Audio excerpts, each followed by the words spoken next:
Hey party people, this is me, Sabrina, and welcome to the Secrets of a Witch podcast. As I'm recording this, one of my cats is sitting on my lap purring up a storm, so if you hear any crazy purring, that is just from today's guest host, Sekhmet. There we go, he is purring into the phone, how cute. So maybe you guys can't hear that and think I'm insane. Either way, hello and welcome to the Secrets of a Witch podcast with me, Sabrina Scott, where I talk all about life, love, healing, spirituality, witchcraft, tarot, and now the cat is running away, and everything in between. So for today's episode, I actually wanted to talk about a podcast that I binged over the weekend, which was called Astray. So I told a friend about it and she said it should have been called Eat, Pray, Die. But hear me out. If you're a true crime person who is interested in spirituality, you're going to want to listen to this. And even if you don't give a shit about other podcasts, even if you're not going to listen to this, even if you don't care about true crime, you should still listen to today's episode because I'm going to talk about something that I think is relevant for everyone who is interested in spirituality, which is the concept of traveling in order to get proximity to a person, place, or thing that is quote unquote more spiritual than however you personally think you are or wherever you live or whatever.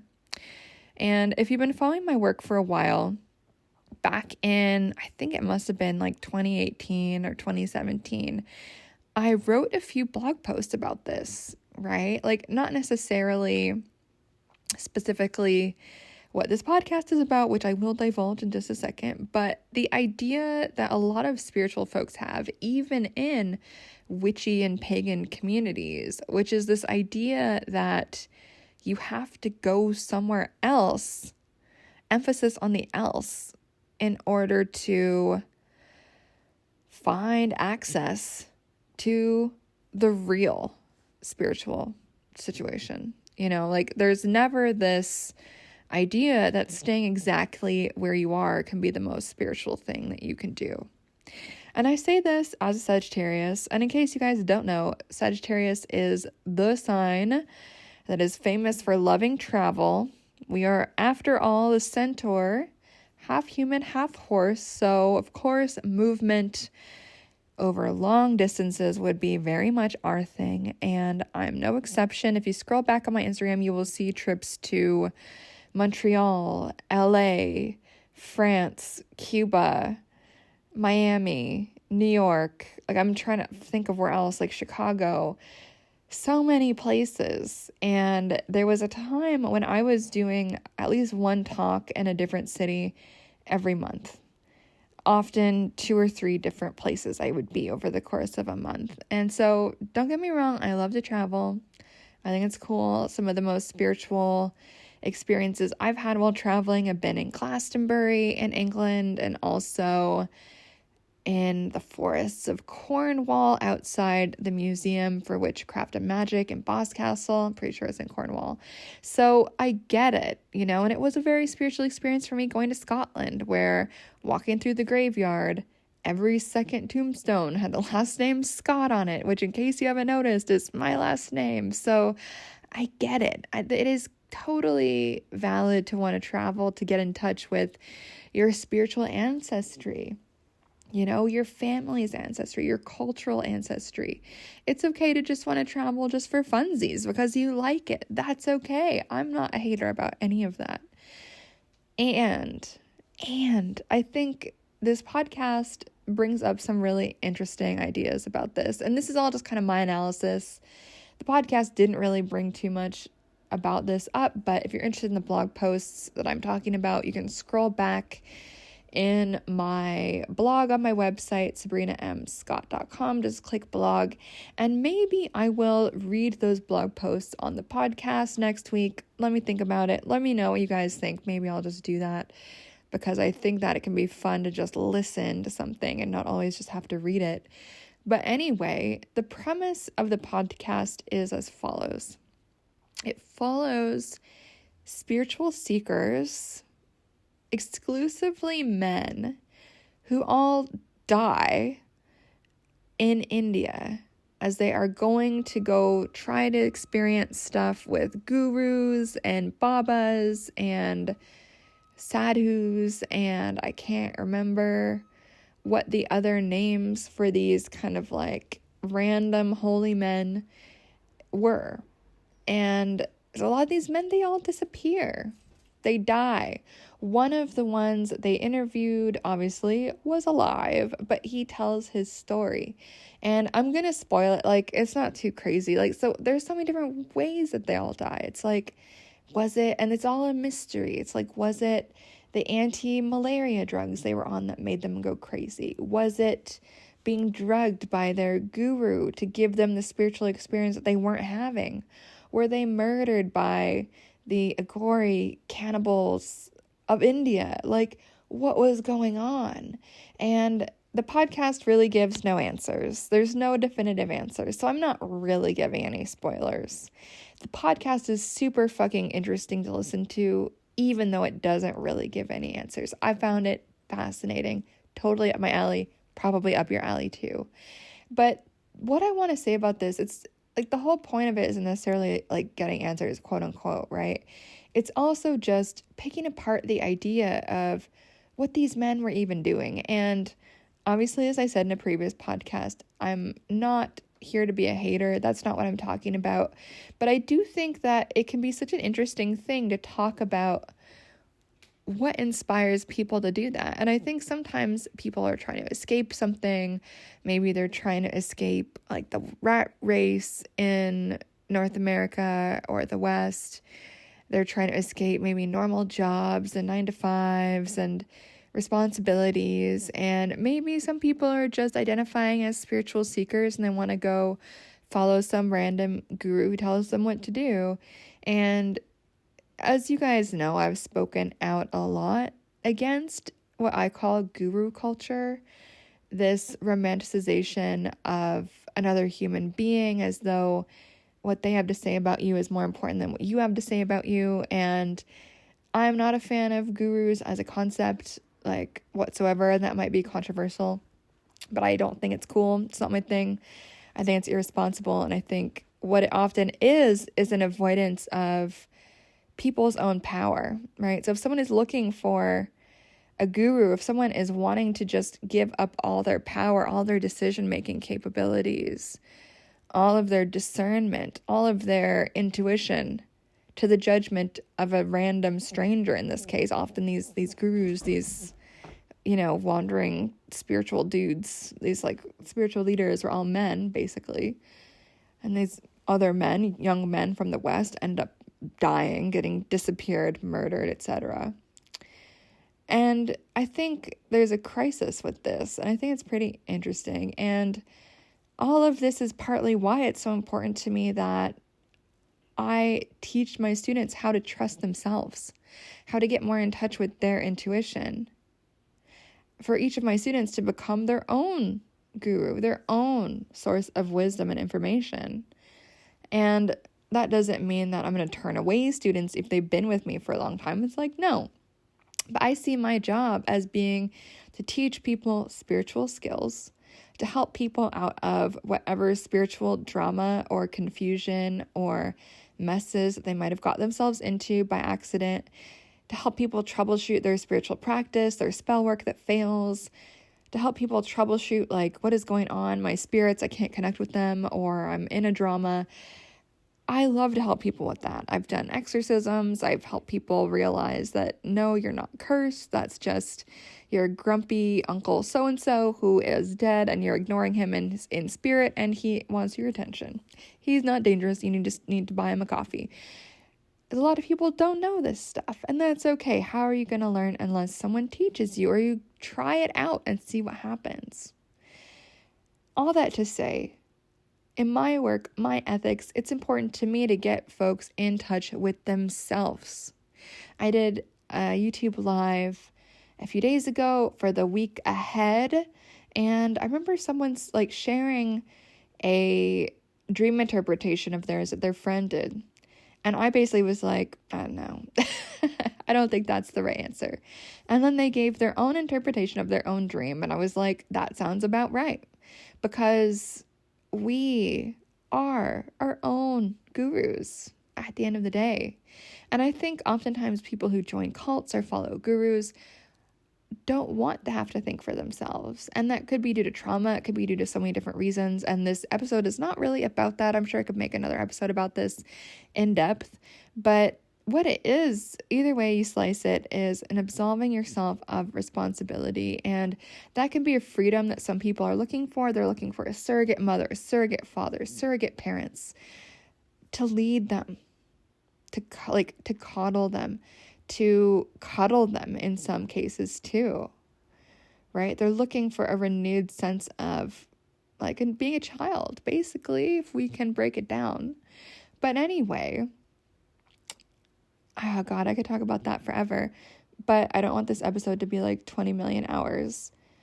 But I think it's very interesting when we think about these men and their idea that the spiritual utopia, that the spiritual version of Mount Everest is India. And I find that very interesting because every country in the world has got a rich spiritual history. It's not just India that has really cool spiritual shit going on. Literally every country in the world has spiritual sites, has a rich spiritual history of folk practice, of energy work, of all these different things. And I'm not going to deny that in some regions of the world, I'm sure some parts of India and some people practicing in India included in this, that there is a very deep and advanced level of magic and spiritual practice going on. But I would also say that my guess would be like 90 to 95% of these gurus are charlatans. And I think that's the case worldwide. So I don't think that's something that would be unique to somewhere like India, even though it is a tourist destination for a lot of spiritual seekers from the West. I'm not saying that people shouldn't go to India, like by all means, like go for it. And I'm sure some of my listeners here are from India and that's cool. But I do think it's very interesting, right? This idea that the spiritual be-all, end-all, that is the height of spiritual experience, is the other, is somewhere that we're not born, is somewhere that we have never been.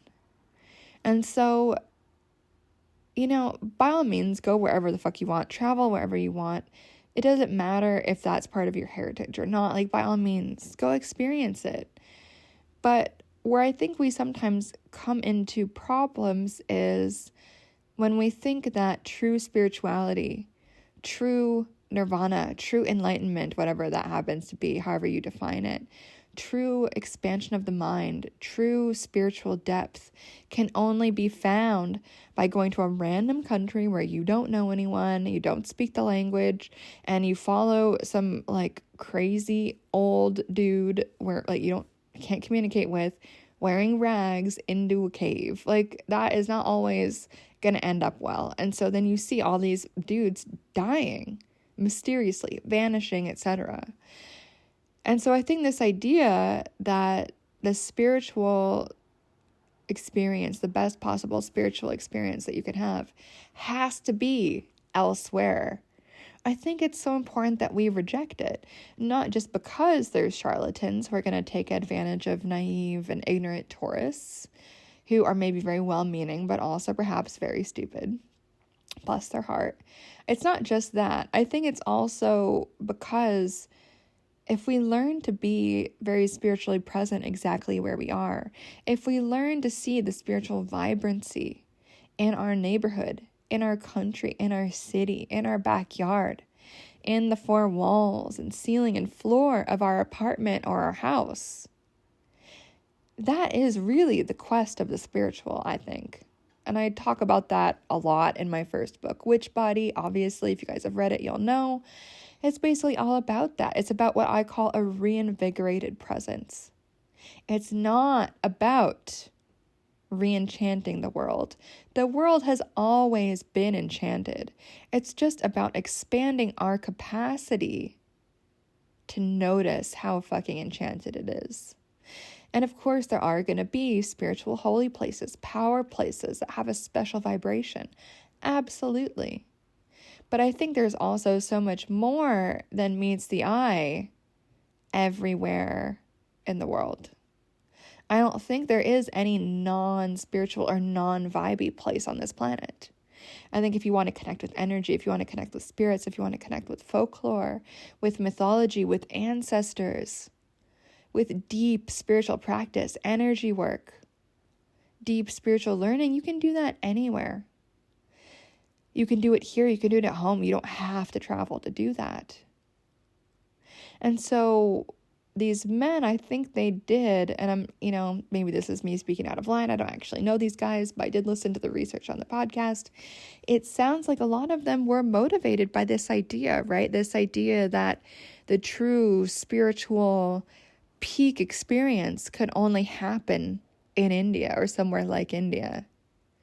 And I just really reject that. Like, I know India has its own unique magic, and I think that's very cool, and I fully respect the practitioners and priests there who are experts in what it is they're doing, who are true energy workers, who are true occultists, who do actual magic. I respect those folks, the ritual specialists, no matter what part of the world they're from, no matter what religious tradition they're in. I respect it.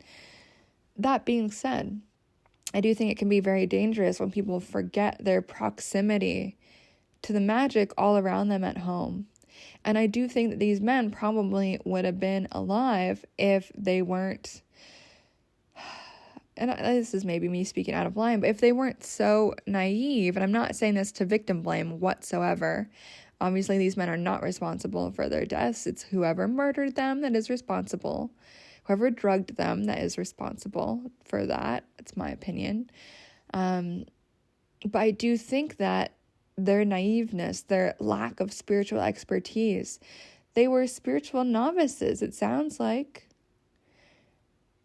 And I hate to say that, but I think a lot of spiritual novices are looking for that quick fix. It's like, oh, I'll just go to India. Oh, I'll just take ayahuasca. Oh, I'll just do this. Oh, I'll just do that. Quick fix, no problem. I'm going to go from 0 to 100 in my spiritual practice. And I think that's where people end up getting fucked up. And I think that stuff can happen here too. There's ayahuasca ceremonies happening here in Toronto. I've been invited to many of them, including top secret ones that are not advertised. And I've always said no.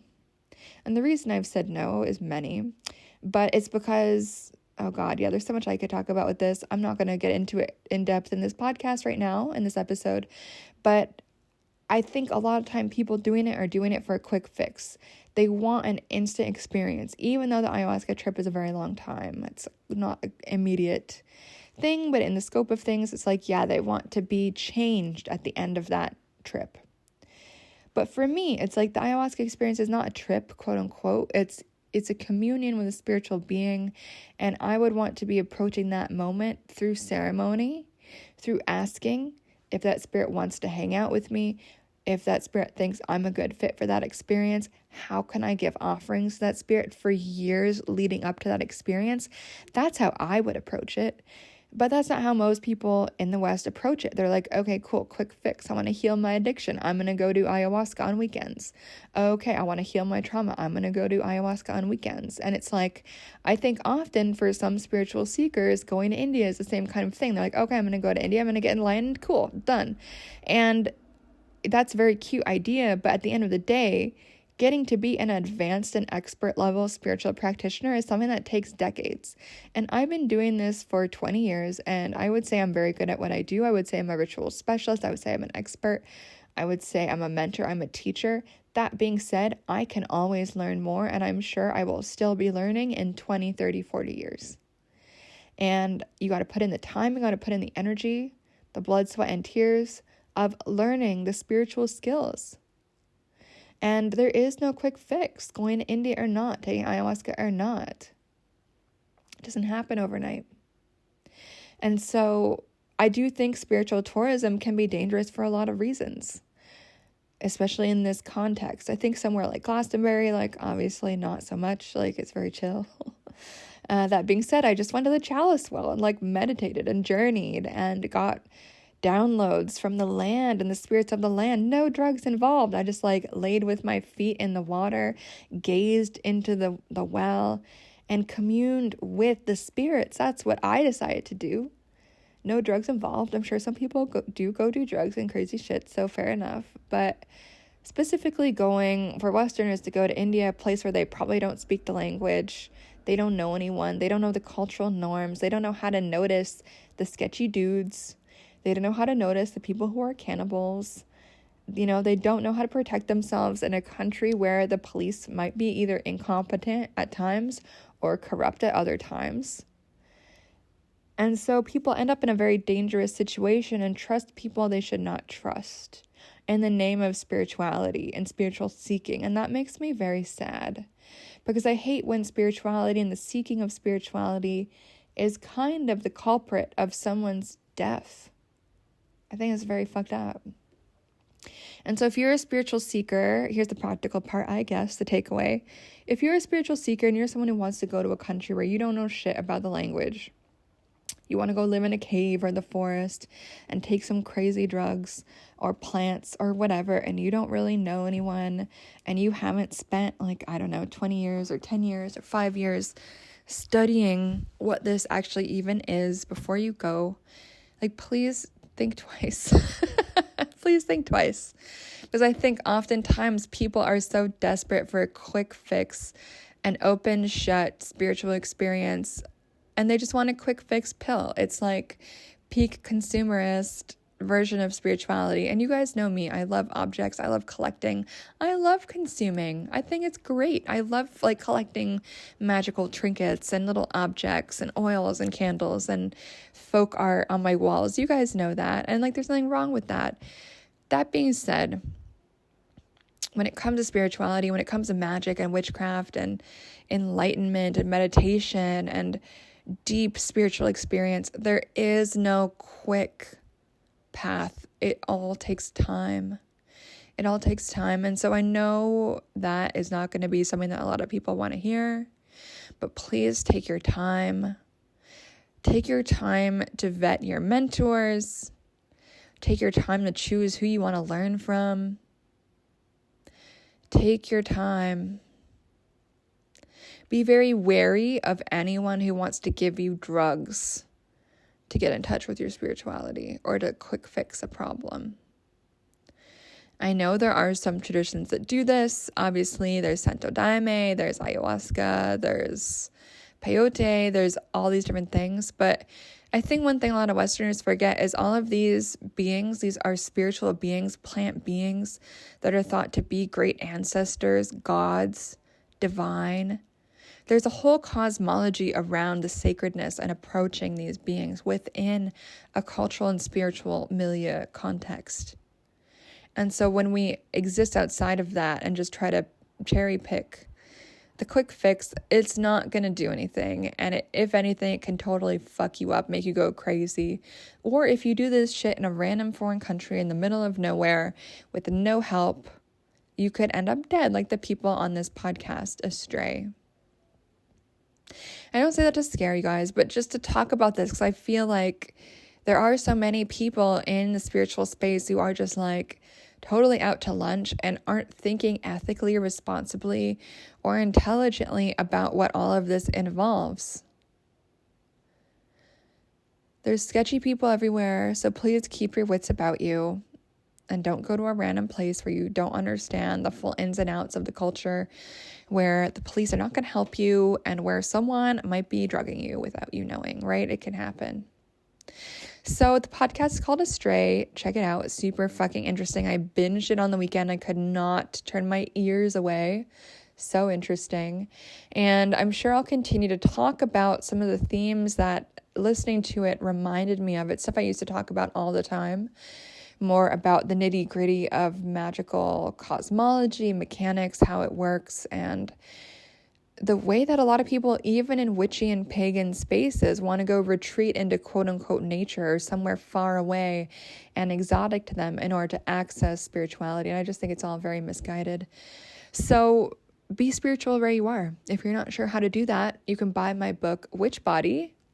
And if you want more information about how to do magic, you can check out my second book, which is called Curse and Cure: Magic for Real Life. You can get both of my books on Amazon. Okay, friends, that's today's episode. If you want more information about learning magic, you can ask me to join my course, Magic Without Bullshit, a month early. You can do so at ceo@sabrinamscott.com. Just pop me an email and I may give you a little early bird link to join if that is something that you want to do. Best magic course on the internet, hands down. All right, friends. That's it for today. Again, if you're confused about how to engage with magic where you are, do check out my 2 books, Witch Body and Curse and Cure. Both are on Amazon. Okay, friends, that's it for today. I'll catch you next time. Bye.